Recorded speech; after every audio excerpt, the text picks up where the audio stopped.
Bab 161, dieksploitasi dengan sukarela. Penerjemah, Skyfaro Editor, Skyfaro. Fang Yuan meletakkan cangkirnya, lalu duduk. Baru setelah itu semua orang berani duduk. Di antara mereka, tidak semua teman sekelas hadir. Misalnya, Mo Bei, Qi Cheng, dan yang lainnya dengan latar belakang yang kuat, tidak hadir. Sudah waktunya, aku harus pergi. Ini adalah pertemuan yang terorganisir dengan baik. Fang Yuan menunjukkan keinginannya untuk pergi. Gu Yuedingzong setelah mendengar pujian itu, sangat gembira dan segera berdiri, mengeluarkan kantong uang dari sakunya. Kantong itu berisi batu purba. Dia tersenyum dan membungkuk, setelah mendengar kebijaksanaan Tuan hari ini, aku merasakan pencerahan yang kuat, menuai pahala yang besar.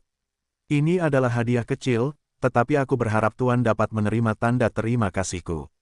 Dia berbicara omong kosong, dan sejak awal perjamuan, dia terus menyanjung Fang Yuan, jadi bagaimana dia bisa mendapatkan pencerahan. Namun, semua orang bersikap seolah-olah hal ini benar-benar terjadi, berteriak keras dan mendesak Fang Yuan untuk menerima rasa terima kasihnya. Fang Yuan tidak menolak, tersenyum tipis dan secara alami mengambil alih kantong uang ini. Berikutnya, yang kedua, dan yang ketiga, secara bersamaan datang untuk memberikan hadiah mereka, semuanya batu purba. Baiklah, baiklah. Fang Yuan tersenyum saat menerima semuanya. Puluhan kantong berisi batu purba, bagaimana mungkin Fang Yuan membawa semuanya? Gu Yuedingzong saat melihat ini, segera memanggil beberapa pelayan keluarga untuk membawakannya. Dalam waktu yang singkat ini, Fang Yuan memperoleh hampir 10.000 batu purba. Terakhir, Fang Yuan perlahan berdiri, mengangkat cangkirnya sekali lagi.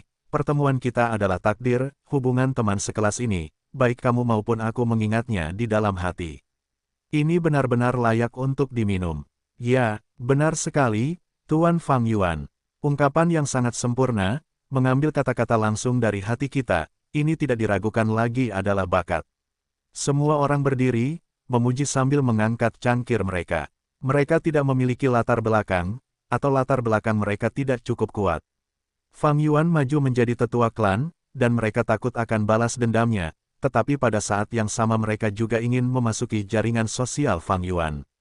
Fang Yuan tersenyum ringan, mengangkat tangannya dan bersulang dengan cangkir anggurnya. Pada titik ini, awan gelap menghilang, memperlihatkan cahaya bulan yang berkilau menyelimuti taman di luar. Udara dingin bercampur dengan bau darah, dan kenyataan sangat kejam. Namun, di aula ini, sangat indah dengan lampu dan dekorasi yang indah, dipenuhi dengan anggur dan keberuntungan, dan semua orang tersenyum dangkal seolah-olah mereka berada di surga di bumi. Inilah daya tarik sistem ini. Mata Fang Yuan berbinar, saat dia menatap anggur di cangkirnya, pikirannya memikirkannya. Dulu, saat dia memeras teman-teman sekelasnya, dia hanya mendapatkan beberapa batu purba, tetapi dia menuai kecaman publik. Namun sekarang, dia bahkan tidak perlu mengatakan sepatah kata pun. Namun, orang-orang ini semua bersedia, berjuang untuk menjadi yang pertama memberinya batu purba, setiap kantong berisi lebih dari 100 batu purba. Perlakuan yang berbeda ini, di permukaan tampak seperti hasil dari status Fang Yuan yang lebih tua. Kenyataannya, kebenarannya adalah karena dia sebelumnya berada di luar sistem. Namun sekarang, dia telah memasuki manajemen organisasi yang lebih tinggi. Di bawah sistem, semua anggota dieksploitasi dengan sukarela. Bahkan tanpa petunjuk apapun dari Fang Yuan, mereka akan maju dan menyuapnya. Beberapa akan menggunakan jaringan mereka untuk masuk ke faksinya, sementara wanita menggunakan pesona mereka untuk lebih dekat. Begitulah cara kerjanya di dunia ini, dan hal yang sama juga terjadi di bumi. Orang-orang di dunia ini lucu sekali. Dirampok dan diperas hanya untuk kerugian yang sedikit dan mereka melawan dengan keras, meneriakkan ketidakadilan. Namun menyuap para petinggi, mengirim hadiah, tubuh dan keperawanan, mereka melakukannya dengan sukarela. Dan mereka bahkan takut itu tidak cukup. Mampu mendapatkan begitu banyak batu purba hari ini semua adalah meminjam kekuatan sistem. Fang Yuan tertawa dingin dalam hatinya, memikirkan Gu Yue Qingsu, Mo Yan dan Qi San. Orang-orang berbakat seperti Gu Yue Qingsu memiliki bakat kelas B, mereka memiliki bakat kultivasi yang jauh lebih hebat daripada Fang Yuan. Namun mereka semua berkultivasi dengan lambat, bertahan di alam peringkat 2 untuk waktu yang lama. Apakah mereka tidak cukup bekerja keras? Hehe, Mari kita tertawa sedikit. Ini adalah kekurangan dan tekanan dari sistem. Kekurangan dan tekanan seperti itu tidak terlihat. Orang biasa bahkan tidak bisa merasakannya. Ambil contoh situasi Fang Yuan. Batu purba yang diberikan orang-orang ini, jika digunakan pada diri mereka sendiri, pasti akan menjadi kekuatan pendorong menuju kultivasi mereka sendiri. Jadi, penyuapan adalah bentuk kekurangan. Banyak sekali orang berpangkat rendah yang berebut untuk menyuap para petinggi. Ini adalah bentuk pengumpulan sumber daya dan penguatan otoritas para petinggi. Selain kekayaan finansial, ada juga perampasan waktu. Para elit seperti Gu Yue Qingsu tidak perlu menyuap orang lain, tetapi waktu mereka telah terkuras. Menyuruhmu melakukan ini dan itu setiap hari, menjalankan tugas, melakukan misi, tetapi bertindak dengan benar, ini untuk perhatian dan kebaikan para petinggi. Jika waktu ini digunakan untuk berkultivasi, Gu Yue Qingsu akan menembus tahap puncak peringkat 2 dan mencapai peringkat 3. Kemudian menggunakan gujimat kayu, dia bahkan mungkin bisa membunuh Bai Ningbing. Bagian yang menakjubkan adalah, para tetua klan tidak ingin Gu Yue Qingsu Junior ini naik ke peringkat 3 secepat itu. Untuk bidak pion yang berguna seperti itu, jika dia benar-benar menjadi peringkat 3 dan berstatus sama dengan mereka, bagaimana mereka bisa memanfaatkannya? Siapa yang rela otoritasnya dicukur? Jadi, mereka secara sadar menyeret dan menekannya, bahkan menggunakan alasan, aku pikir anak ini baik, tetapi dia perlu berlatih. Hanya dengan memurnikannya dia bisa menjadi batu giok sejati. Hehe, ini adalah kebenaran sistem. Jika seseorang tidak dapat melihat lebih jauh dari ini, terlepas dari seberapa heroiknya mereka atau seberapa berbakatnya seseorang, mereka hanyalah harimau dan naga yang dirantai, hanya menjadi budak. Orang-orang seperti Gu Yue Qingsu dan Qi Zong, tidak peduli seberapa cerdas atau berbakatnya mereka, lalu kenapa? Meskipun dia memiliki begitu banyak pikiran, pikirannya berkelebat dalam sekejap, dan hanya sedetik berlalu dalam kehidupan nyata. Semuanya, silakan minum. Fang Yuan memindahkan cangkir ke bibirnya, menenggak minuman itu dalam satu tegukan. Semua orang segera bersulang untuknya, tidak berani meninggalkan setetes pun. Selamat tinggal, Fang Yuan menangkupkan tinjunya, pamit. Para pelayan keluarga memegang batu purba sambil mengikutinya dari belakang. Semua orang segera mengantarnya pergi. Silakan terus minum, kalian tidak perlu mengantarku pergi, kata Fang Yuan, tetapi semua orang tidak melakukannya.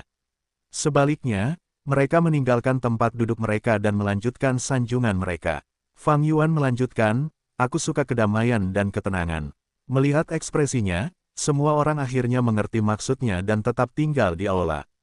Melihat sosok Fang Yuan pergi, beberapa orang menghela napas, sementara yang lain tetap diam. Dan seseorang berseru, tetua Fang Yuan benar-benar legenda, sangat elegan. Mereka semua seperti katak di dalam sumur, hanya bisa melihat bulan dari bawah, memikirkan posisi Fang Yuan yang tidak terkendali tetapi tidak bisa melihat melampaui batasan sistem. Sebenarnya, selama seseorang bergabung dengan sistem, mereka akan melemah, dan keuntungan mereka akan dikorbankan. Bahkan pemimpin klan harus berkorban. Dia perlu mengelola klan, dan dengan ini dia menyumbangkan banyak waktu dan tenaga. Hanya saja, anggota di bagian bawah rantai itu lebih parah kekurangannya. Semakin tinggi status seseorang, semakin banyak keuntungan yang akan dinikmatinya. Awalnya, ketika Fang Yuan memeras batu purba, dia menentang sistem, bertindak sendiri dan bahkan tidak mengampuni saudaranya sendiri. Itu untuk menghindari kekurangan ini. Dengan demikian, dia punya banyak waktu dan energi untuk naik ke peringkat 3 dan menjadi tetua klan, menyebabkan banyak orang berteriak heran. Tetapi sekarang setelah dia mengalami transformasi besar, menjadi tetua klan, temperamennya menjadi lembut dan penuh hormat dengan otoritas dan status, menikmati manfaat dari seorang tetua klan, menyebabkan banyak orang merasa iri. Pemisahan dan penyatuan ini, masuk dan keluar, dipenuhi dengan kebijaksanaan dan pengetahuan yang mendalam. Namun, berapa banyak orang yang dapat melihat dengan jelas fakta ini?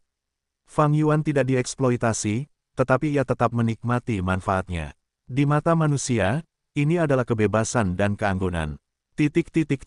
Baiklah, taruh barang-barang di atas meja dan kau bisa pergi, kata Fang Yuan. Para pelayan keluarga tidak berani berpendapat, diam-diam meletakkan barang-barang dan membungkuk kepada Fang Yuan sebelum pergi. Ini bukan lagi apartemen sewaan yang pernah ditempati Fang Yuan sebelumnya. Setelah naik pangkat menjadi penatua, klan memberinya sebuah bangunan bambu baru. Ada ruang belajar dan ruang rahasia untuk budidaya pintu tertutup di dalam bangunan bambu, tetapi tidak ada pelayan keluarga, Fang Yuan perlu menemukannya sendiri. Bunga Tusita, keluarlah. Fang Yuan berkehendak dalam hatinya dan dengan suntikan esensi purba perak putihnya, bunga Tusita yang berada di lidahnya sebagai tato langsung hidup. Dia membuka mulutnya dan meludah, hanya untuk melihat cahaya merah muncul saat bunga Tusita berputar perlahan seperti lentera di udara, melayang dan muncul di depannya. Fang Yuan mengaktifkan bunga Tusita. Seketika, cahaya merah menyala dan menyebabkan seluruh area menyala dalam rona merah. Saat cahaya merah menyinari potongan-potongan batu purba, ada daya tarik tak berbentuk dan semua batu terbang keluar dari kantong mereka dan memasuki bunga Tusita. Sesaat kemudian, cahaya merah menghilang dan Fang Yuan membuka mulutnya. Bunga Tusita memasuki mulutnya sekali lagi, mendarat di lidahnya dan berubah menjadi tato lentera bunga merah. Bunga Tusita ini adalah Gu tingkat 3, yang mampu menyimpan batu purba dan barang-barang lainnya. Di antara Gu penyimpanan tingkat 3, ini adalah salah satu yang lebih baik, mampu menyimpan maksimal 30.000 batu purba. Tetapi mengingat aku harus menyimpan barang-barang lainnya juga, paling banyak mungkin sekitar 15.000 batu purba. Meskipun ini adalah pertama kalinya dia menggunakan cacing Gu ini, dengan pengalaman kehidupan sebelumnya, dia dapat dengan cepat memperkirakan batas Gu. Batu-batu primeval adalah sumber daya paling dasar untuk kultivasi seorang Gu Master, tidak dapat disangkal. Tanpa batu-batu primeval, Gu Master akan sangat kekurangan tenaga penggerak. Dan batu-batu primeval juga membantu memulihkan esensi primeval dengan cepat, jadi dalam pertempuran batu-batu primeval sangat membantu. Khususnya bagi Gu Master yang bepergian sendiri, batu-batu primeval adalah jaminan paling dasar untuk bepergian. Biasanya, mereka membutuhkan setidaknya 10.000 batu primeval untuk memastikan bahwa seorang Gu Master telah memenuhi kebutuhan dasar untuk jangka waktu tertentu. Dan sesekali, batu-batu primeval perlu diisi ulang. Penghematan 15.000 batu purba, bagi Fang Yuan, masih terlalu sedikit, tetapi juga pada kisaran yang dapat diterima. Pertama-tama saya meminjam 3.000 batu purba dari Cilian, dan dengan penghasilan hari ini, saya tidak perlu khawatir tentang batu purba untuk sementara waktu. Dalam 6 klasifikasi, saya memiliki Gu bulan darah dan Gu kanopi langit untuk serangan dan pertahanan, sayap guntur untuk gerakan, bunga Tusita untuk penyimpanan, dan rumput telinga komunikasi bumi untuk pengintaian. Saya hanya kekurangan Gu penyembuhan, Fang Yuan menghitung. Sebelumnya ia memiliki rumput vitalitas 9 daun, tetapi Fang Yuan telah menyerahkannya, sehingga bisa mendapatkan bunga Tusita. Tetapi untuk rumput vitalitas 9 daun peringkat 2 ini, bahkan dalam kepemilikan Fang Yuan, kemampuan penyembuhannya tidak memuaskan. Cacing Gu penyembuh peringkat 3, ada beberapa yang diinginkan. Gu vitalitas tak terbatas dapat mempertahankan penyembuhan dan menghabiskan sedikit esensi purba. Dalam hal ini adalah yang terbaik untuk Master Gu sepertiku dengan bakat rendah. Ada juga rumput abadi, Gu yang dapat menyelamatkanku selama aku memiliki satu napas tersisa, ini adalah jenis Gu penyelamat hidup terbaik. Yang paling optimal adalah Gu kemandirian, yang mengandalkan kekuatan Master Gu sendiri. Semakin besar kekuatan Master Gu, semakin dapat merangsang metabolisme Master Gu dan dengan demikian memulihkan luka lebih cepat. Tetapi untuk ketiga cacing Gu ini, bagaimana Fang Yuan bisa mendapatkannya? Di klan Gu Yue, dia bahkan memeriksa gua bawah tanah, tetapi tidak menemukan Gu seperti itu. Di papan sumber daya, mereka juga tidak akan memajang Gu yang begitu berharga. Satu-satunya harapan terletak pada warisan biksu anggur bunga. Tetapi peluangnya tipis, Fang Yuan hampir tidak memiliki harapan. Dia bisa merasakan bahwa warisan biksu anggur bunga akan segera berakhir. Bagaimana mungkin ada Gu yang tepat yang dibutuhkan Fang Yuan di akhir? Jika memang begitu, itu akan terlalu sempurna, terlalu idealis. Namun, Fang Yuan tahu betapa kejamnya dunia ini. Menaruh kepercayaan pada hal seperti itu adalah kenaifan. Namun, meskipun begitu, aku harus menyelesaikan penjelajahan tanah warisan ini. Setidaknya untuk lipan emas gergaji itu, aku harus menaklukkannya, pikir Fang Yuan dalam hatinya. Bab 162, Harta Karun Esensi Surgawi Lotus. Penerjemah, Sky Pharaoh. Editor, Sky Pharaoh. Meskipun dia telah berencana untuk menyelidiki tanah warisan Flower Wine, Fang Yuan tidak dapat menemukan waktu untuk melakukannya. Dengan statusnya yang lebih tua, banyak yang mengawasinya, dan dengan jadwal gelombang serigala yang padat, banyak pertempuran harus dilakukan dan dia tidak memiliki kesempatan untuk pergi. Pada saat dia kembali ke Gua Rahasia Celah Batu, sudah lebih dari 10 hari kemudian. Akhir musim panas, malam hari. Hujan baru saja berhenti, membawa suasana musim gugur itu sendiri. Di langit, bulan keemasan tergantung, bulat seperti piring, tinggi di langit. Mendengar teriakan serigala yang samar-samar bercampur dengan jangkrik yang tersisa, Fang Yuan berdiri di lereng, berbalik dan mengamati. Desa Guyue terang dengan banyak lampu menyala.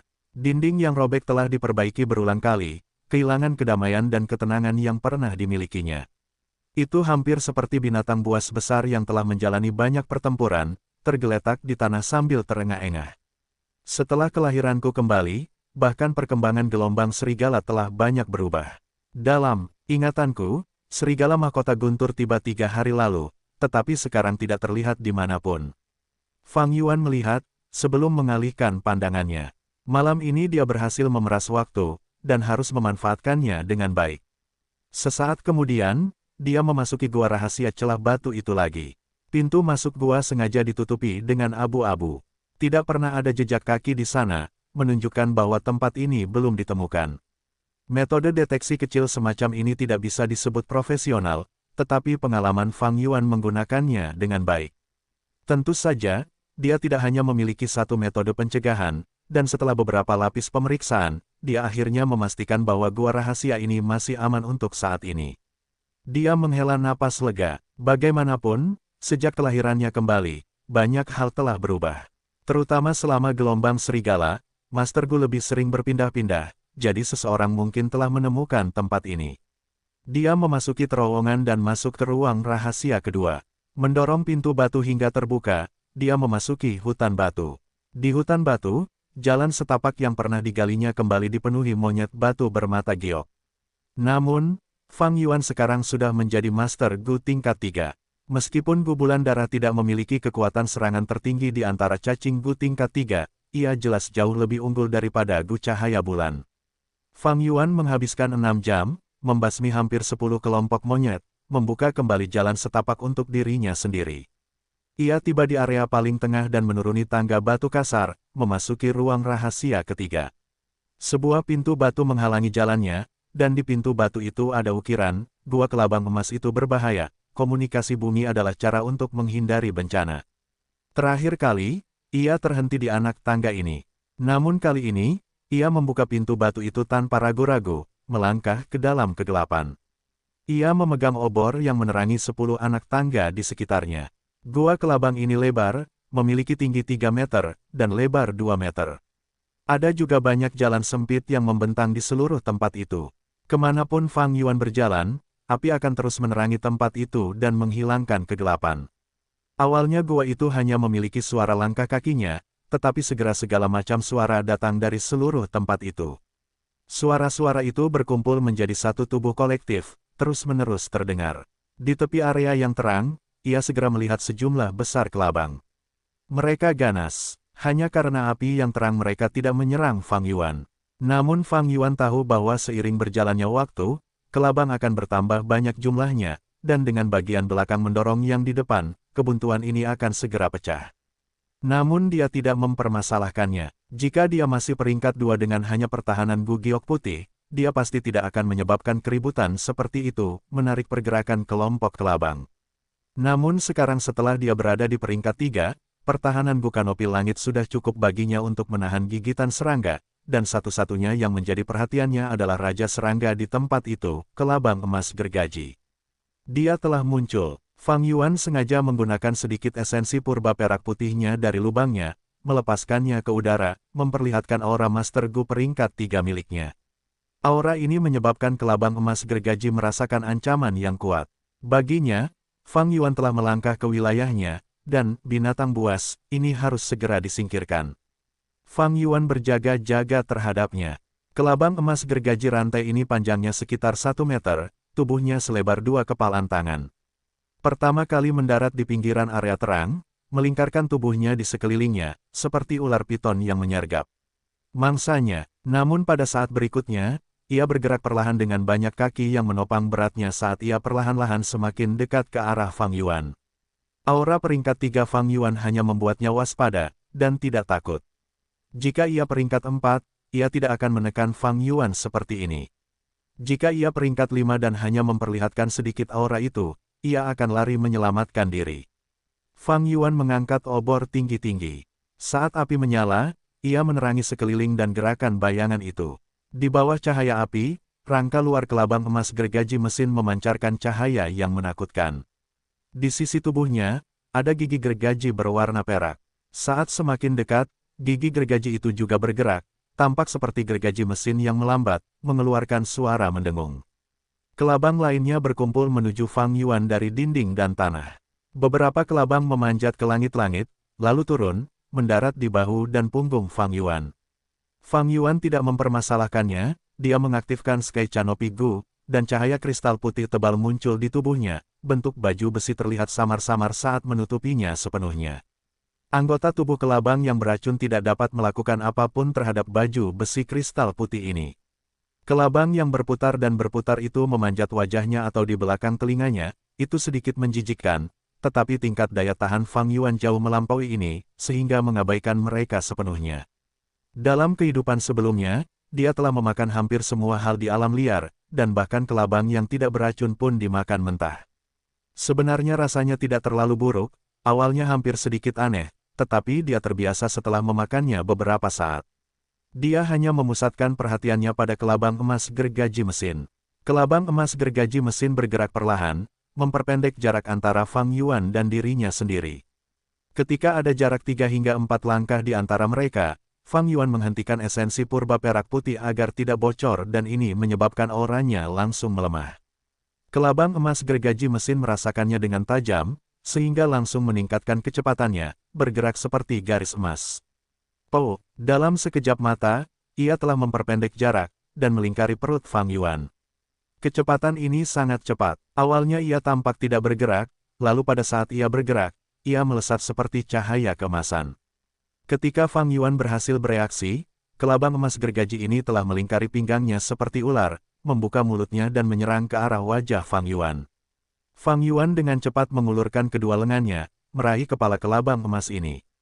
Kelabang emas gergaji berjuang, dan Fang Yuan yang memiliki kekuatan 2 babi hutan, merasa bahwa kekuatannya tidak cukup. Terutama ketika 2 bilah tajam kelabang emas gergaji mulai bergerak cepat. Kleng-kleng-kleng. Kekuatan tarikan dan tebasan yang kuat menggiling cahaya putih dari Sky Canopy Gu. Seketika, esensi purba perak putih Fang Yuan dengan cepat digunakan saat cahaya putih menggiling dengan gergaji mesin, menyebabkan percikan api beterbangan. Esensi purba Fang Yuan hanya esensi purba perak muda tahap awal, dan dengan hanya 42% dalam penyimpanan, itu tidak dapat mendukung pengeluaran seperti itu. Namun, Fang Yuan tidak terpengaruh, meskipun dia tidak bisa lepas dari kelabang emas gergaji, dia punya kartu truf. Jangkrik musim semi musim gugur. Dia berkehendak dalam hatinya dan bayangan jangkrik musim semi musim gugur muncul dari celahnya. Jangkrik musim semi musim gugur berangsur-angsur pulih, kedua sayapnya lembut dan baru seperti daun segar, dan pada saat yang sama tubuhnya memiliki kilau kayu kerajaan. Namun secara keseluruhan, ia masih mengeluarkan perasaan kematian yang layu. Ia telah pulih sekitar 20%, sehingga auranya jauh lebih kuat. Begitu aura ini bocor, kelabang emas gergaji yang sedang berjuang keras segera menyerah. Itu hanya cacing liar peringkat 3. Terhadap aura jangkrik musim semi musim gugur peringkat 6, ia tidak berani bergerak sama sekali. Fang Yuan merasakannya dengan sangat jelas. Sebelumnya dia masih mencengkeram kelabang emas gergaji seperti ular piton berbisa, menggunakan segala cara untuk mencegahnya menggigit. Saat berikutnya, ia telah menjadi tali yang lembut dan tidak berbahaya. Fang Yuan tersenyum tipis, menggunakan esensi purba perak putihnya pada kelabang emas gergaji yang pada dasarnya telah menyerah. Kehendak Fang Yuan bekerja tanpa hambatan, sepenuhnya menghilangkan kesadaran liar yang dimilikinya. Dalam waktu beberapa tarikan napas, kelabang emas gergaji sudah disempurnakan oleh Fang Yuan. Fang Yuan melepaskan kedua tangannya. Banyak segmen kelabang emas gergaji bergerak dengan irama, bergerak melintasi baju besi pelindung putih dan di sekitar pinggang Fang Yuan, akhirnya berputar dan melingkari lengannya. Kelompok kelabang di sekitarnya menghilang seperti air pasang yang surut. Kelabang emas gergaji liar, karena kesadaran alaminya, mampu mendominasi kelompok serangga. Tetapi sekarang karena kehendak Fang Yuan menggantikannya, kelabang emas gergaji kehilangan kemampuannya untuk berkomunikasi dan mengendalikan kelompok tersebut. Fang Yuan tidak memusnahkan kelabang-kelabang ini, malah membiarkan mereka pergi. Mungkin dalam belasan tahun ke depan, kelabang emas gergaji baru mungkin akan lahir. Tetapi ini tidak lagi ada hubungannya dengan Fang Yuan.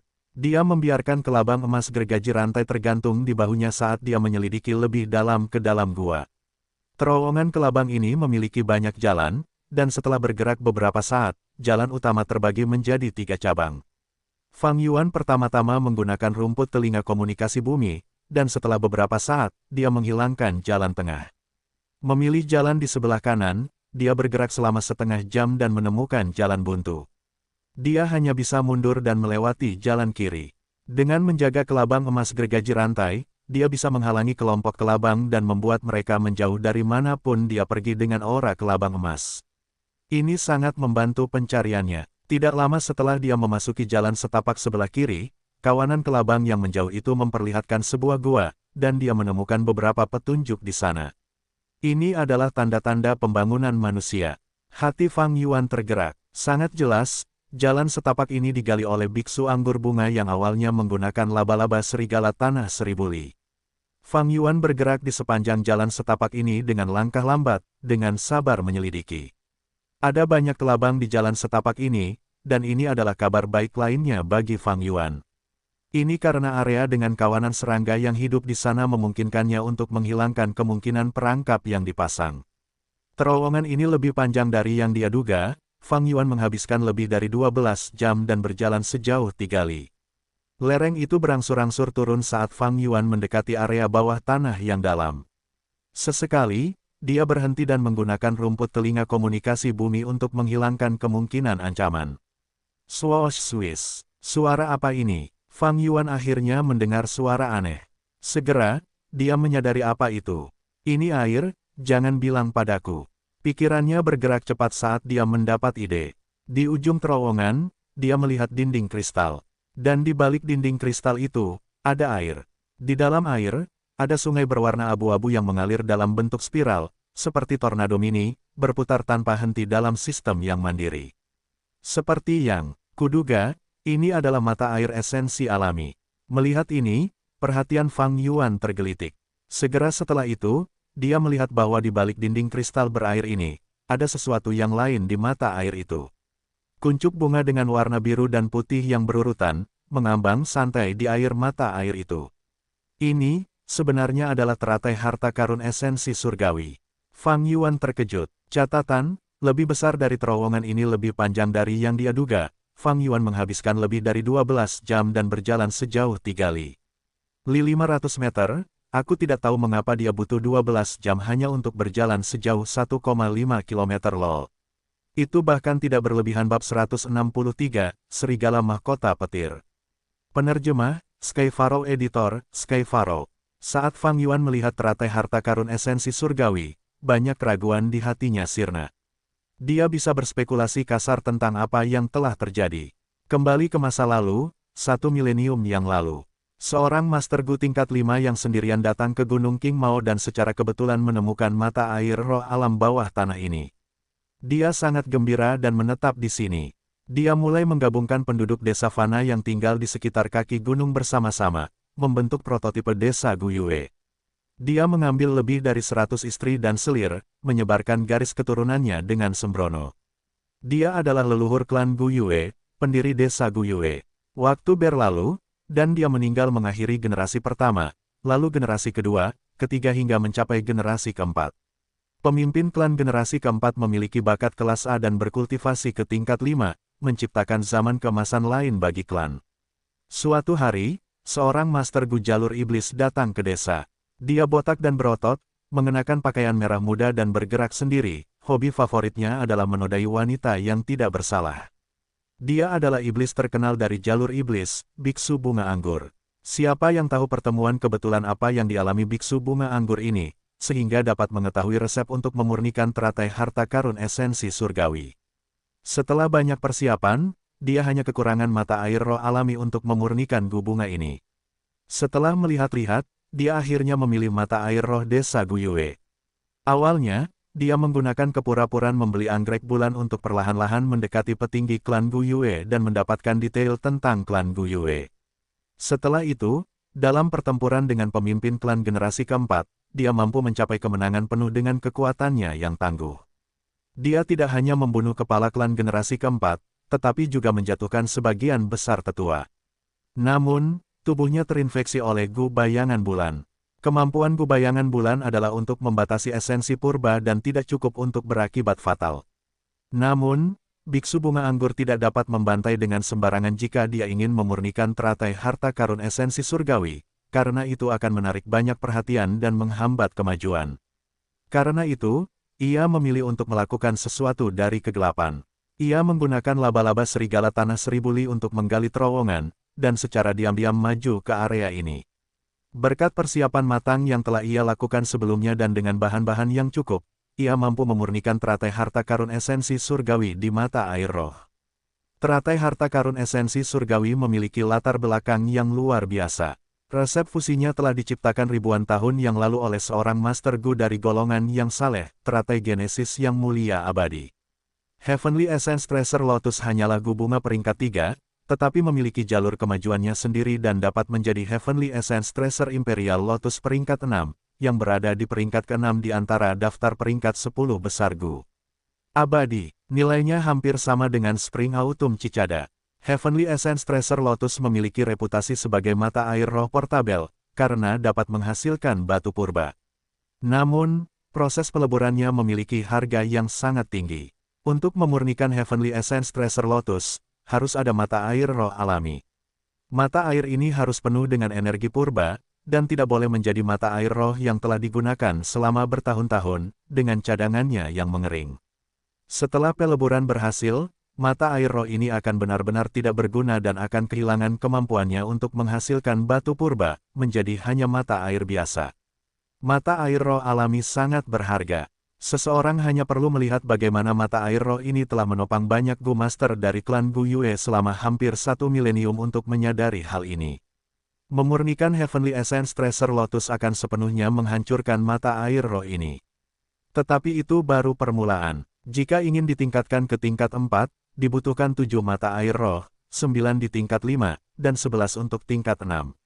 Selain itu, banyak cacing Gu yang sangat berharga akan dibutuhkan sebagai bahan pembantu. Jika aku mengambil teratai harta karun esensi surgawi ini, itu seperti membawa mata air roh skala mini bersamaku.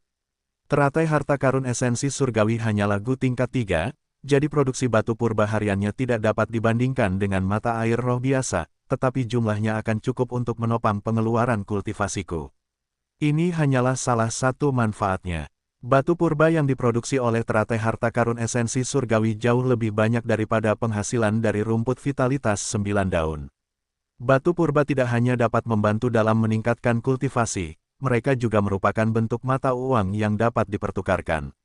Dengan teratai harta karun, Fang Yuan dapat mengurangi jumlah batu purba yang dibawanya.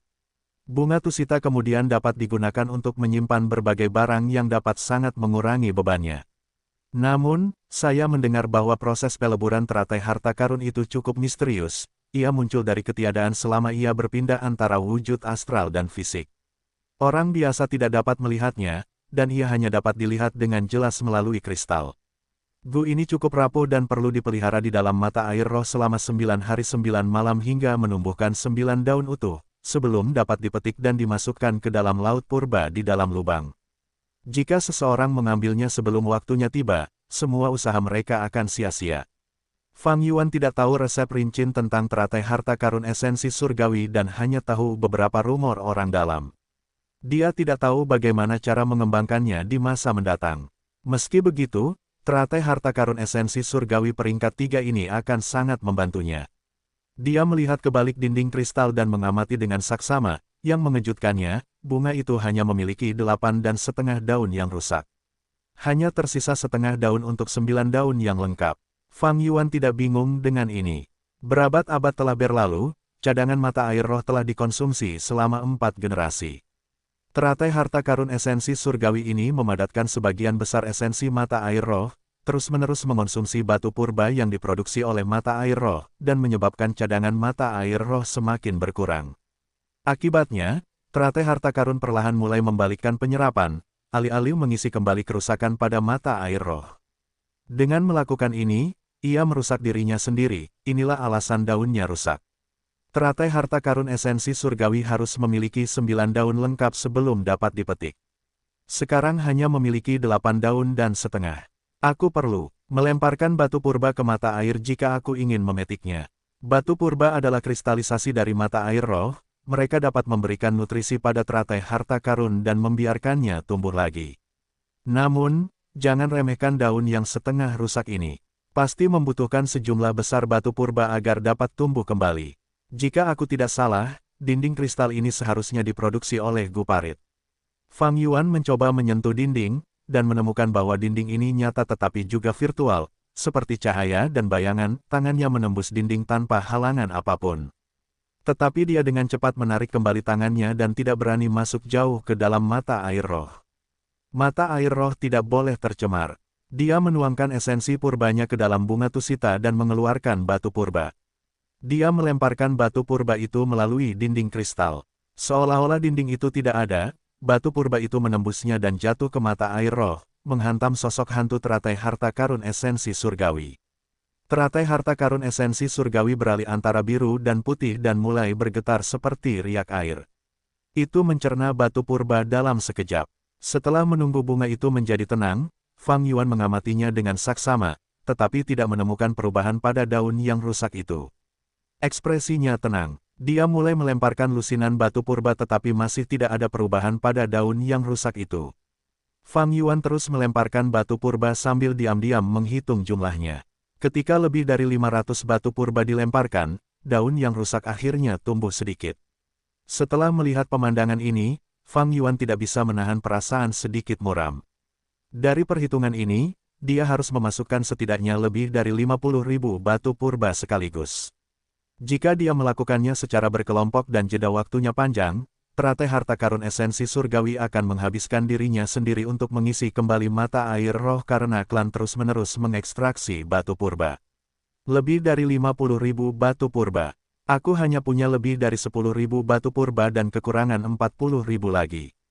Dengan statusnya sebagai seorang tetua, mengumpulkan 40.000 batu purba ini bukanlah masalah. Namun, masalah sebenarnya terletak di tempat lain. Begitu dia mengeluarkan teratai harta karun esensi surgawi ini, mata air roh akan sama sekali tidak berguna dan ini pasti akan menarik penyelidikan seluruh klan yang marah dan panik. Fang Yuan memiliki banyak pengalaman, tetapi dia memiliki metode yang terbatas. Jika klan menyelidiki tanpa pertimbangan apapun, mereka pasti akan menemukan beberapa petunjuk. Faktanya, para petinggi klan sudah curiga padanya, tetapi kecurigaan mereka untuk sementara ditekan oleh gelombang serigala. Jika warisan biksu anggur bunga terbongkar, Fang Yuan pasti akan menjadi tersangka utama. Bahkan jika Fang Yuan melarikan diri secara diam-diam, dia akan menderita pengejaran sembrono seluruh klan. Aku tidak bisa menyerah demi teratai harta karun esensi surgawi. Bahkan jika aku tidak memiliki resep fusinya, siapa yang tahu apa yang akan terjadi di masa depan. Masalahnya adalah begitu aku mengambil gu ini, itu sama saja dengan menusuk sarang tawon dan mendatangkan malapetaka pada diriku sendiri. Fang Yuan diam-diam mempertimbangkan setiap situasi dan memutuskan bahwa dia harus menunggu kesempatan terbaik untuk muncul, untuk mengambil teratai harta karun esensi surgawi ini. Teratai harta karun esensi surgawi ini seharusnya menjadi warisan terakhir biksu anggur bunga. Namun, ada banyak hal yang mencurigakan. Biksu anggur bunga datang ke tempat ini untuk memurnikan teratai harta karun esensi surgawi. Jadi kecelakaan macam apa yang dialaminya hingga terluka parah sehingga dia harus buru-buru menyiapkan warisan ini sebelum meninggal. Fang Yuan sudah tahu alasan biksu anggur bunga menyiapkan warisan itu. Itu adalah untuk membalas dendam terhadap klan Gu Yue. Jika teratai harta karun esensi surgawi dikeluarkan dari mata air roh, entah itu berhasil atau gagal, mata air roh alami ini pasti tidak berguna. Tanpa mata air roh alami, klan Gu Yue tidak akan memiliki dasar untuk tinggal di sini. Hanya masalah waktu sebelum klan itu pecah. Lupakan saja, aku tidak akan membuat kemajuan apapun dalam keraguanku tanpa bukti baru. Aku harus kembali ke desa sekarang. Pada akhirnya, Fang Yuan menggelengkan kepalanya dan mulai kembali ke jalan yang sama seperti sebelumnya. Ketika dia baru saja keluar dari celah batu, lolongan serigala yang keras dan jelas terus bergema. Suara ini, Fang Yuan berubah muram dan bergerak cepat. Ketika dia mencapai tepi sungai di luar celah batu, dia bisa mencium bau darah yang pekat. Suara teriakan, lolongan serigala, dan ledakan bisa terdengar meskipun masih ada jarak ke desa. Fang Yuan menyembunyikan sosoknya dan memanjat bukit. Saat itu masih pagi dan sinar matahari pertama baru saja muncul dari langit. Kawanan serigala yang tak terhitung jumlahnya bergegas menuju desa Gu Yue seperti banjir. Tatapan Fang Yuan menyapu mereka, lalu tubuhnya gemetar. Di bagian paling belakang kawanan serigala, dia melihat serigala petir yang sebesar bukit kecil. Raja binatang buas yang tak terhitung jumlahnya, serigala mahkota guntur. Dia tinggi dan ramping, memiliki anggota tubuh yang kuat dan seluruh tubuhnya ditutupi dengan sisik biru yang menakutkan. Jambul bulu serigala emas bisa terlihat di cakar dan ekornya. Bulu di kepalanya semuanya kaku dan terangkat, membentuk mahkota yang menjulang tinggi. Dia berjongkok di tanah dan masih seperti patung. Serigala petir yang ganas dan serigala petir yang berani di sekitarnya terus-menerus melolong, menunjukkan keanggunan dan kemuliaannya. Hanya dengan duduk di sana, itu telah membawa tekanan mental yang besar bagi klan Gu Yue. Raja binatang buas yang tak terhitung jumlahnya akhirnya tiba, ini adalah momen yang menentukan bagi kelangsungan hidup desa Gu Yue. Fang Yuan menatap ke arah desa, Gu Master yang tak terhitung jumlahnya sedang dalam pertempuran sengit, menggunakan semua kekuatan mereka untuk memblokir serangan panik dari gelombang serigala. Tiba-tiba, sekitar 10 sosok terbang keluar dari desa dan menyerbu melawan gelombang serigala, menyerang serigala mahkota guntur. Mereka semua adalah tetua dan di depan mereka adalah pemimpin klan Gu Yuebo. Bab 164, Pertarungan Sengit. Penerjemah, Sky Pharaoh Editor, Sky Pharaoh. Jika seseorang ingin melawan serigala mahkota guntur, ia harus menyerang terlebih dahulu. Kekuatannya terlalu besar, dan jika dibiarkan masuk ke desa, ia pasti akan menyebabkan kerugian dan kerusakan besar. Kemampuan kelompok ini sangat besar. Dengan pemimpin klan peringkat 4 Gu Yuebo sebagai pemimpin, dan para tetua sebagai pendukungnya, mereka adalah pasukan penyerang yang kuat. Gelombang serigala melonjak hebat, namun mereka melawannya dengan kerjasama yang cermat dan kompak. Seolah-olah kelompok itu adalah kapal perang, membelah ombak, maju dengan gagah berani. Kemanapun mereka pergi, mereka praktis menyapu semua yang ada di jalan mereka. Semakin dekat mereka dengan serigala mahkota guntur, semakin besar tekanan yang datang dari gelombang serigala itu. Gu Yuebo tenang dan kalem. Tiba-tiba ia mengulurkan telapak tangan kanannya, dan menebas di depannya. Swoosh! Sebuah moonblade berwarna emas, sebesar orang dewasa, terbentuk dalam sepersekian detik dan terbang ke arah depan. Swoosh swoosh swoosh. Setelah terbang beberapa meter, cakram bulan ini tiba-tiba berubah, dan dari satu bilah berubah menjadi tiga bilah bulan terbang berdampingan, menghasilkan suara angin bersiul saat membuka 3 jalur berdarah seperti pisau yang memotong daging. Banyak serigala jatuh tanpa kecuali. Anggota tubuh yang patah terbang ke udara, dan teriakan yang membekukan darah terdengar tanpa henti.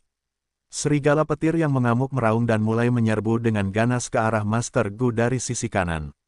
Biarkan aku. Seorang tetua klan tiba-tiba berubah dari penampilan yang kurus dan kering, berubah menjadi pria gemuk besar dalam satu tarikan napas. Dengan suara keras, dia menggunakan perutnya yang bundar dan mengirim serigala petir yang mengamuk itu terbang menjauh. Serigala petir yang mengamuk itu datang dengan deras, dan semakin besar kekuatan tabrakan semakin kuat pantulannya. Serigala itu terlempar tinggi ke udara, memotong busur dan akhirnya jatuh ratusan meter jauhnya. Para tetua lainnya menunjukkan segala macam kemampuan. Ada beberapa yang berambut panjang seperti jarum, terus-menerus melesat keluar dan menyapu serigala petir. Beberapa dari mereka tubuhnya ditutupi baju besi tipis, dengan kuat menahan sobekan dan gigitan serigala. Serigala mahkota petir itu berubah dari keadaan setengah duduk, dan perlahan berdiri. Ia menatap tajam ke arah para Master Gu yang bergegas ke arahnya, dan mata gelap serigala itu berkilat penuh peringatan. Ia membuka mulutnya dan mengeluarkan raungan rendah, memperlihatkan taring serigalanya yang tajam dan bergerigi. Setiap serigala petir yang ganas dan serigala petir pemberani yang mendengar raungannya segera bangkit dan bergegas menuju para Master Gu. Para Master Gu langsung melambat dalam serangan mereka, menerima rintangan besar. Pemimpin klan, aku serahkan pada kalian semua, para tetua klan. Kalian harus menang. Banyak mata yang berkedip dan berkumpul pada mereka. Tak terhitung banyaknya teriakan dan jeritan yang terdengar dari lubuk hati para anggota klan. Ini adalah pertempuran yang paling penting. Jika mereka kalah dalam pertempuran, seluruh klan akan menghadapi bahaya musnah. Jika kemenangan sudah pasti, maka mereka akan bertahan melawan momen tersulit dari gelombang serigala. Ini adalah pertempuran yang akan menentukan hidup dan mati klan Gu Yue. Tak satu pun tetua yang mundur. Mereka terus maju, sambil bersimbah darah. Meskipun mereka tidak kehilangan satu pun jumlah, tak satu pun dari mereka yang terhindar dari cedera. Mereka menyingkirkan semua rintangan di sekitar mereka, sampai mereka menghadapi serigala mahkota guntur, lalu menyerbu ke arahnya. Terapi cahaya Gu. Tiba-tiba seorang tetua klan wanita setengah baya mengulurkan kedua tangannya, dan cahaya putih bersih dan hangat menggelembung keluar. Cahaya itu pertama-tama mengalir ke tubuh pemimpin klan, lalu terpantul ke setiap tetua klan lainnya. Ini adalah Gu penyembuh tingkat 3 dengan properti Area of Effect, dan itu dapat langsung menyebabkan luka pada Master Gu berhenti berdarah. Luka ringan akan pulih sepenuhnya, sementara luka berat akan sembuh setengahnya. Teruslah bertarung. Gu Yuebo meraung keras. 5 tetua klan mengayunkan lengan mereka saat mereka mendengar sinyal itu, dan mengirim Moonblade terbang ke langit. Tiba-tiba seorang tetua klan meraung saat semua otot di tubuhnya meletus dan mengembang 3 kali lipat, menjadi kera raksasa berbulu putih. Ia melompat di depan kelompok itu, kedua tangannya saling bertautan. Gu Yuebo melangkah ke kedua tangannya, dan dengan raungan rendah, kera itu menendang dari tanah dan merentangkan pinggangnya, menggunakan semua kekuatan di tubuhnya untuk melemparkan Gu Yuebo ke langit. Gu Mun undang. Gu Yuebo merentangkan tangan kirinya, itu memancarkan cahaya bulan ungu yang kabur seperti pusaran air. Pedang bulan yang ditembakkan para tetua klan ke langit. Semuanya diserap dan dianeksasi oleh cahaya bulan ungu ini. Shark, mata Gu Yuebo bersinar saat dia berteriak dengan suara menggelegar, membelah udara dengan telapak tangannya dari atas ke bawah. Po, angin dan guntur bergema saat pedang bulan ungu, lebih besar dari kereta kuda, terbang menuju serigala mahkota guntur. Pedang bulan ini tampak lambat tetapi sebenarnya cepat, dan dalam sepersekian detik, ia mengenai sasarannya.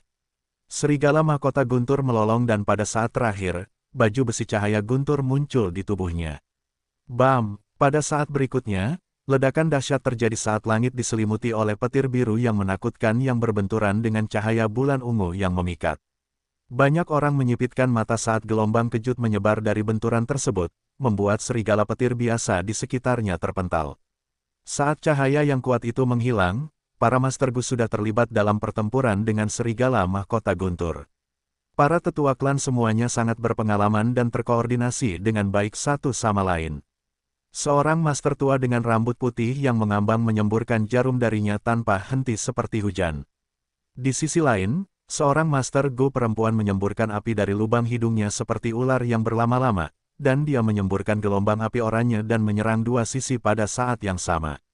Ada 3 Master Gu lainnya, satu berubah menjadi kera putih, sementara yang lain mengubah ototnya menjadi baja dari kepala hingga kaki saat mereka berdua mencoba untuk mengekang serigala mahkota guntur.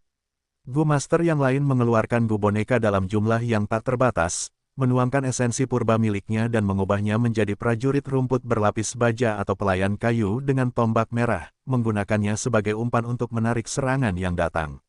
Gu Master penyembuhan berdiri di lingkaran luar, menggunakan Gu cahaya terapi dari waktu ke waktu. Di samping mereka ada Gu Master yang bertahan, memberi mereka perawatan dan perlindungan. Serigala mahkota guntur telah dipukuli dengan parah. Anggota tubuh bagian depan kanannya memiliki luka besar, darah mengalir tanpa henti. Ini adalah hasil dari serangan bilah bulan ungu beberapa saat yang lalu. Ia meraung terus-menerus karena telah jatuh ke dalam perangkap yang direncanakan dengan baik oleh Gu Master. Bahkan jika ia memiliki semangat untuk melawan, tidak banyak yang bisa dilakukannya. Gu Master berkelok-kelok dan melompat-lompat di sekitarnya seperti kutu pada kucing atau anjing. Mereka terus bergerak dan menarik ruang saat mereka bekerja dengan penuh kimia. Namun situasi yang baik itu tidak bertahan lama, karena serigala mahkota guntur perlahan mulai beradaptasi, sementara luka di tubuhnya tidak berhenti sembuh. Jelas bahwa ia memiliki gu penyembuh di tubuhnya. Ini adalah berita yang sangat buruk. Keberadaan gu penyembuh berarti bahwa ini adalah perang yang melelahkan. Gu liar hanya bisa menggunakan esensi alami langsung dari udara, sementara Master Gu hanya bisa menggunakan esensi purba dari lubang mereka sendiri. Setelah pertempuran mencapai 15 menit kemudian, serigala mahkota guntur tiba-tiba melolong ke langit, dan semburan kilatan petir menyelimuti seluruh tubuhnya, sementara kecepatannya meningkat tajam 1 kali lipat. Tetua yang telah berubah menjadi kera putih tidak bisa menghindar tepat waktu. Tidak dapat bereaksi terhadap perubahan ini, dia digigit oleh serigala mahkota guntur dan tengkoraknya terbelah menjadi 2 oleh tarikan serigala. Serigala mahkota guntur telah menghancurkan garis depan, dan dengan kibasan ekornya yang terus-menerus, arus listrik biru keunguan mengalir deras, para Master Gu hanya bisa mundur tanpa henti. Di saat yang berbahaya ini, pemimpin klan Gu Yue Bo tampil menonjol. Dia adalah ahli tingkat 4 dengan serangan yang kuat dan pertahanan yang unggul, seperti pilar utama kelompok, menggunakan seluruh kekuatannya untuk menyelamatkan situasi. Batu-batu gunung pecah dan bayangan menghilang saat pertempuran kelompok meluas. Akibatnya menghancurkan medan perang, dan tidak ada satupun serigala petir yang berani memasuki pertempuran. Situasi medan perang menjadi semakin putus asa. Luka-luka serigala mahkota guntur menjadi semakin parah, pendarahan tidak dapat dihentikan, dan tulang-tulang dapat terlihat di luka yang lebih dalam. Pada saat yang sama, para Master Gu juga menderita kerugian besar, sejauh ini mereka telah kehilangan 6 tetua klan. Jika bukan karena pengiriman langsung dan mendesak dari para tetua klan desa, yang datang untuk membantu pertempuran, pertempuran mungkin telah lama runtuh.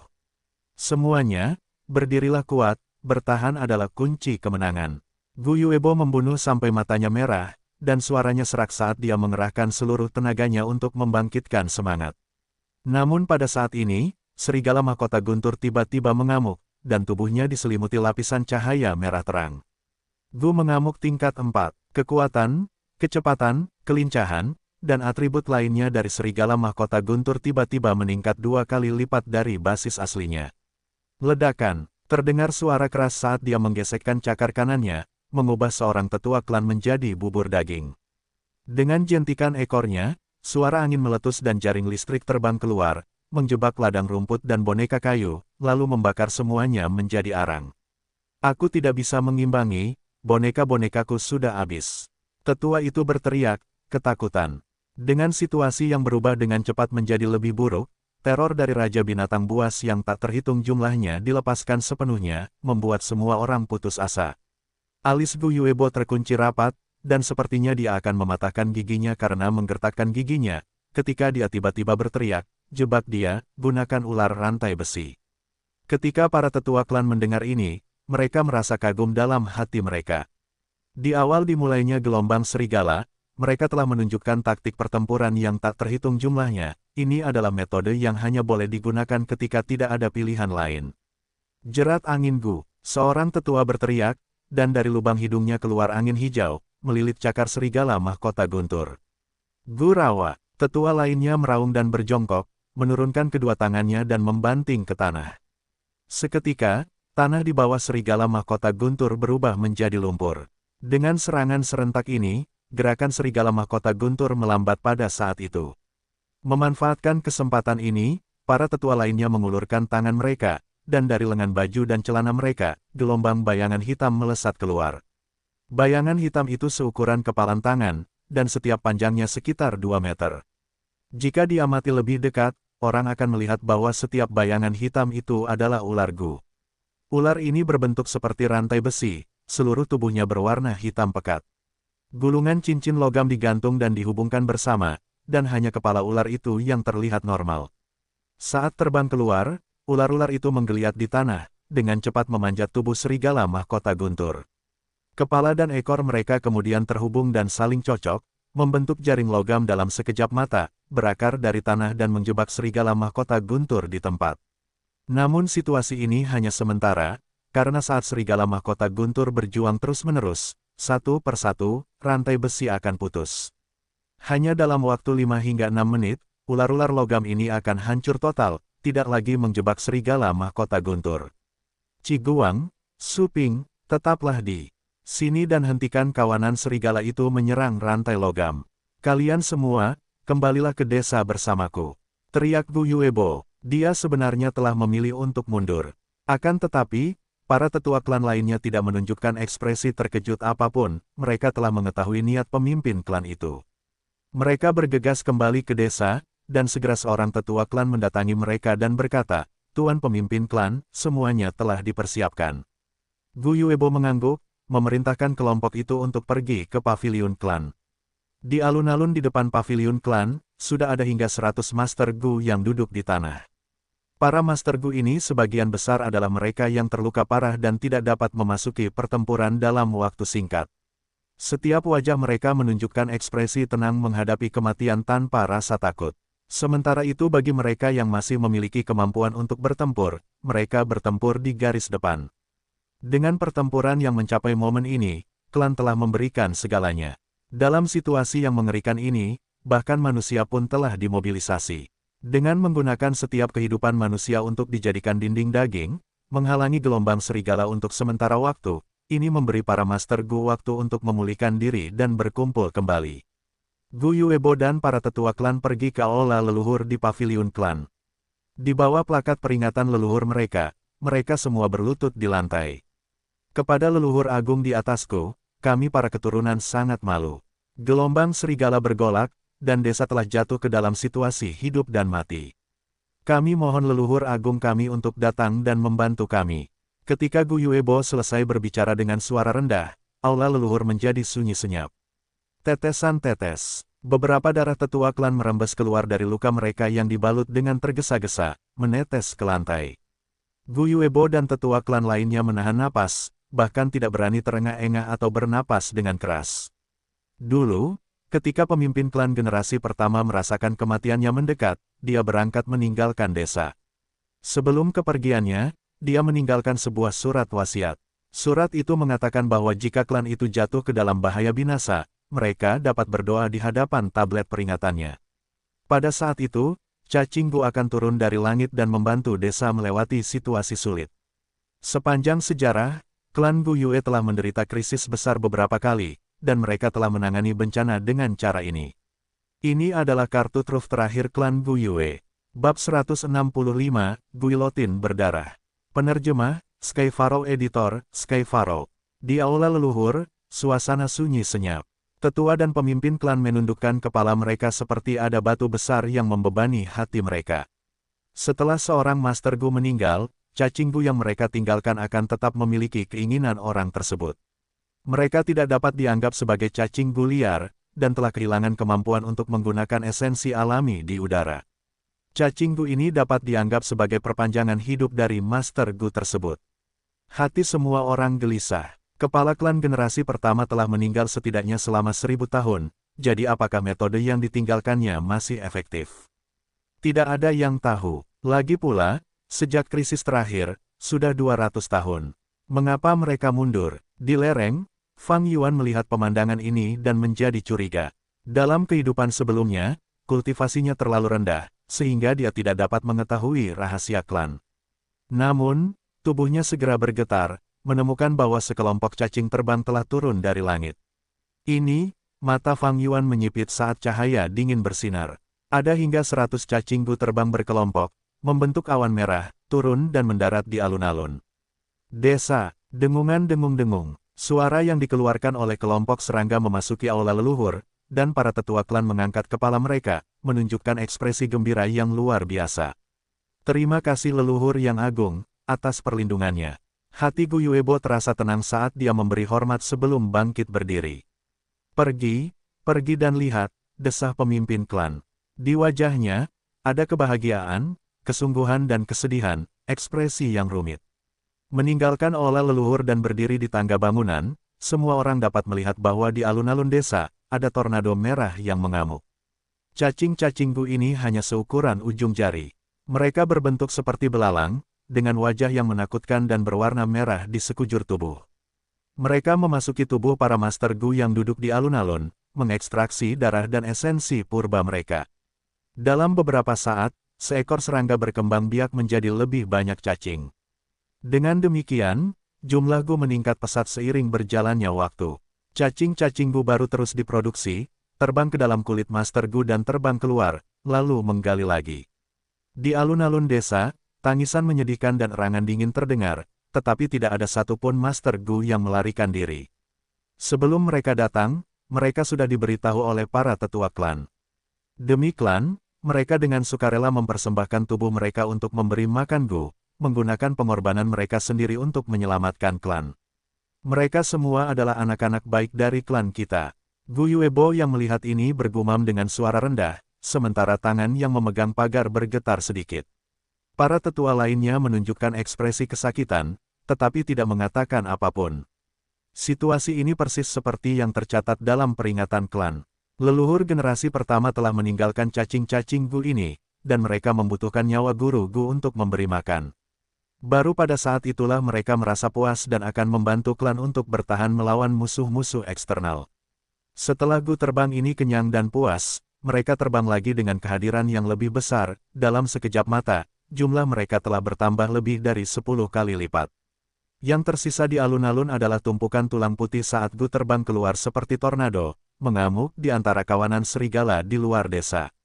Benar-benar guilotin darah. Fang Yuan yang berdiri di lereng melihat semuanya dan berpikir dalam hatinya. Guilotin darah ini adalah Gu tingkat 5. Kegunaan dan makanannya menyatu menjadi satu, itu adalah Gu yang sangat aneh. Mereka menghususkan diri dalam mengonsumsi darah asal yang terikat kehidupan dari seorang Gu Master, dan setelah berpesta, mereka akan mulai berkembang biak, dari 1 menjadi 2, 2 menjadi 4. Jika mereka lapar dan tidak dapat menemukan makanan, mereka akan mulai memakan satu sama lain, mengurangi ukuran kelompok mereka untuk mempertahankan pengeluaran yang mereka butuhkan dalam bergerak. Pada puncaknya, Blood Guillotine dapat menelan langit dan daratan, menghancurkan desa-desa di jalan mereka, dan lebih menakutkan daripada banyak cacing Gu peringkat 6. Ketika lemah hanya dengan 1 atau 2 jumlahnya, mereka hampir tidak memiliki kekuatan apapun dan lebih buruk daripada Gu peringkat 3. Terutama ketika Gu Blood Guillotine ini maju menjadi Gu Iblis peringkat 6 yang sangat diakui, Blood Deity. Di antara 10 Gu Iblis hebat di dunia, ia berada di peringkat ke-7. Dalam kehidupan sebelumnya, ketika Fang Yuan menciptakan Sekte Iblis Bloodwing, ia pertama-tama ingin memurnikan Blood Deity alih-alih Spring Autumn Cicada. Namun, karena keadaan dan banyak alasan lainnya, ia hanya dapat mengurangi harapannya dan memurnikan Spring Autumn Cicada. Kelompok Blood Guillotine ini berjumlah hingga puluhan ribu.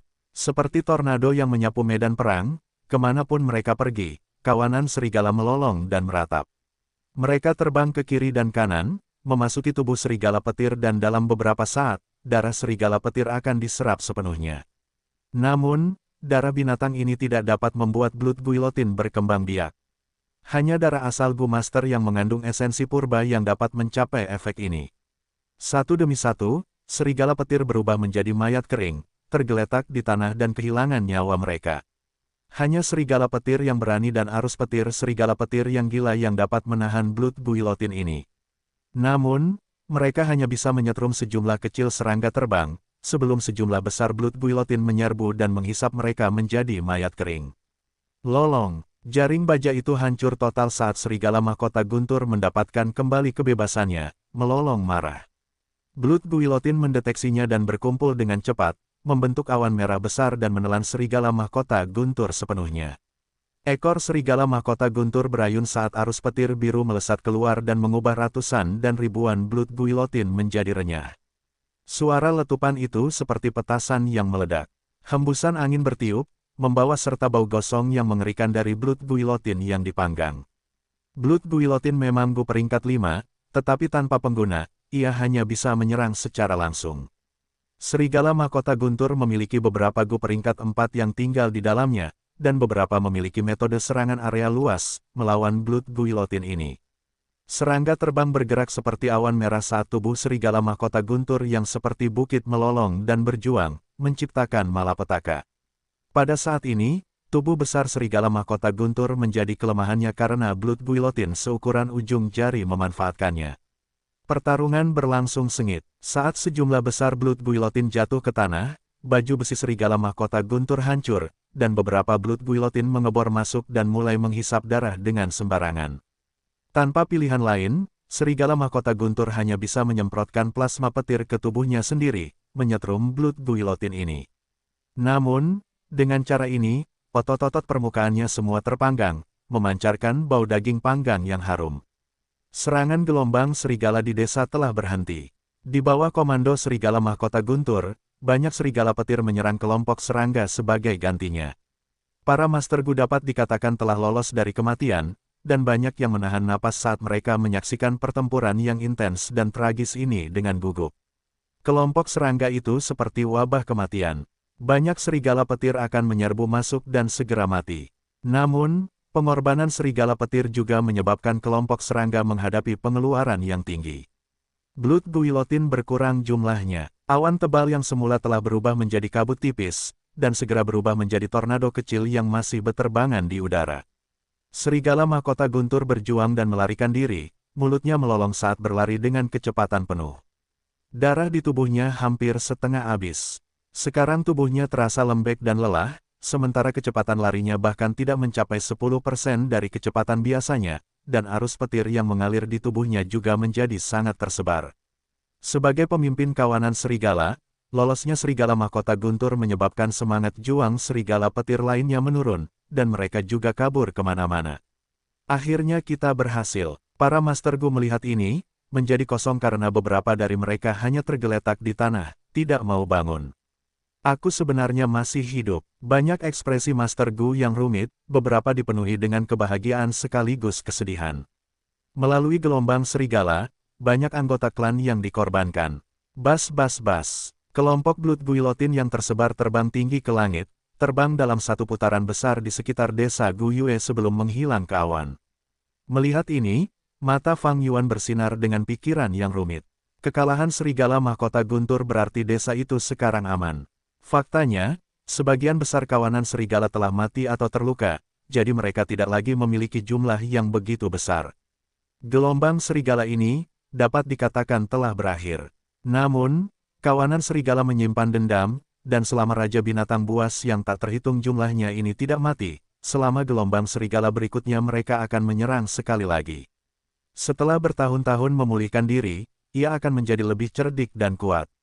Dalam situasi saat ini, ia berada pada titik terlemahnya. Membunuhnya sekarang dan mendapatkan cacing Gu di tubuhnya, dapat membantu mengganti sebagian kerugian klan. Yao Zong, Ge Yan, kalian berdua tetaplah di belakang dan urus situasi ini. Tetua klan lainnya, ikuti aku dan serang serigala mahkota guntur. Gu Yuebo buru-buru memberi perintah, sebelum memimpin 7 tetua yang tersisa yang mampu bertarung keluar dari desa dan menuju ke arah serigala mahkota guntur melarikan diri. Tatapan Fang Yuan bersinar, menimbang dalam hatinya, meskipun kekuatan klan sangat berkurang, situasi saat ini tidak berantakan. Selain itu, Guillotine darah ini memiliki asal yang mencurigakan, lebih baik aku mengikuti pemimpin klan dan memeriksa situasinya.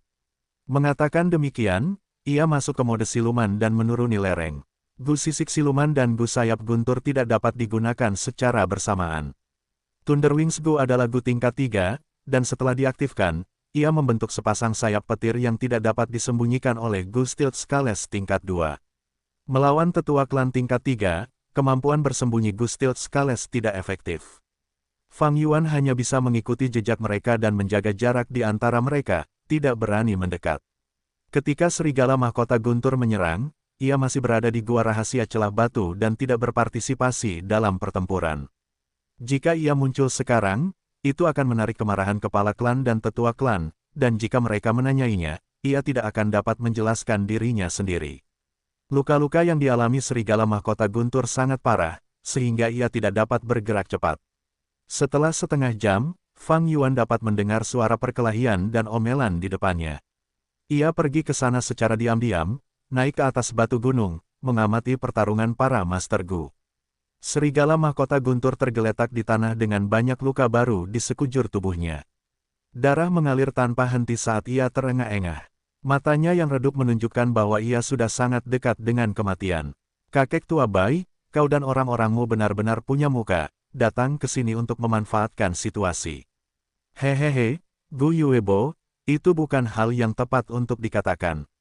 Serigala mahkota guntur ini jelas dihentikan oleh kita, cari tahu dan enyahlah. Gu Yuebo dan pemimpin klan Bai terhenti, waspada terhadap satu sama lain. Sarang serigala memiliki 3 serigala mahkota guntur, semuanya adalah raja binatang buas yang tak terhitung jumlahnya, masing-masing memiliki kawanan yang terdiri dari puluhan ribu serigala petir. Namun, mereka tidak saling menempel, dan mereka juga tidak dapat saling menekan. Pergerakan kawanan serigala bergantung pada kerjasama. Ketiga serigala mahkota guntur itu memiliki kecerdasan, masing-masing menargetkan 3 kelompok binatang buas besar untuk diburu. Di mata mereka, manusia juga, binatang buas, dan bahkan mangsa. Dalam pemahaman mereka, gelombang serigala adalah sesi perburuan besar-besaran. Di Gunung King Mao, klan Xiong, Gu Yue, dan Bai mampu hidup selama ratusan tahun. Tentu saja, mereka semua memiliki kartu truf mereka. Klan Xiong adalah yang terlemah, masih melawan gelombang serigala dengan susah payah bahkan sampai sekarang. Klan Bai telah bangkit tahun-tahun ini, dan kekuatan kumulatif mereka telah melampaui klan Gu Yue. Setelah membunuh seekor serigala mahkota guntur dan memukul mundur gelombang serigala, pemimpin klan Bai membawa para tetua klannya ke desa Gu Yue, mencoba mencari beberapa peluang. Tidak disangka benar-benar ada peluang seperti itu. Jadi mereka menghalangi serigala mahkota guntur di lembah ini. Tubuh serigala mahkota guntur memiliki banyak cacing Gu, dan beberapa bahkan peringkat 4. Darah, tulang, mata, dan bulu serigala mahkota guntur semuanya adalah bahan penyempurnaan yang berharga. Klan Gu Yue tentu saja tidak akan melepaskan mereka, dan di bawah amarah yang hebat, mereka menyerang. Hehehe, Fang Yuan kau benar-benar datang. Aku sudah menunggu begitu lama. Di dinding gunung, terdengar tawa dingin. Fang Yuan mengangkat kepalanya, hanya untuk melihat seorang pemuda berpakaian putih turun dari langit saat bila es menebas wajahnya dengan tekad.